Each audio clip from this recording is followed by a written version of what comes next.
পোলা এক মায়ের খুব ভালোবাসে, দুনিয়ায় আর কিছু চাই না মায়া ছাড়া।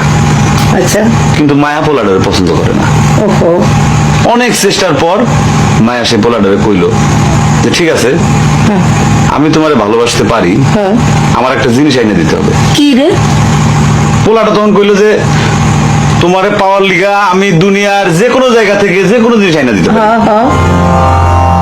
মায়েরা তখন কইলো তুমি তোমার মায়ের কইলজাটা আমরা এনে শুনোই না। কি গল্প শোনালি দিদু? পোলা তখন দৌড়াইতে দৌড়াইতে তার মায়ের কাছে গেল।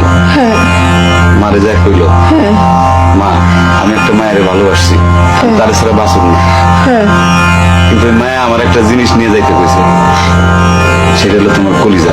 তুমি যদি তোমার কলিজাটা আমার দাও, ওই মায়াটা কলিজাটা পাইলে আমার ভালোবাসবে। মা তখন কইল তুই আমার একমাত্র বুকের ধন, তোর সুখের জন্য আমি সবকিছু করতে পারবো। পরে মা বুকটা ভাইরা কলিজাটা বাইর করে পোলার হাতে দিল।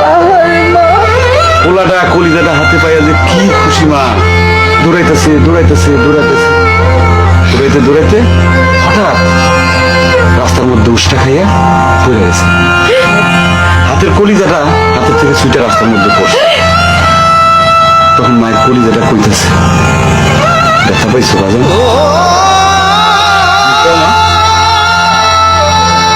মায়া যদি এইরকম কয়, সেই মায়ের আমি, আমার মনে হয় জগতের সব মায়ের একরকম, মা আমি পারবো না, আমি তোমার ছাড়া থাকতে পারবো না মা।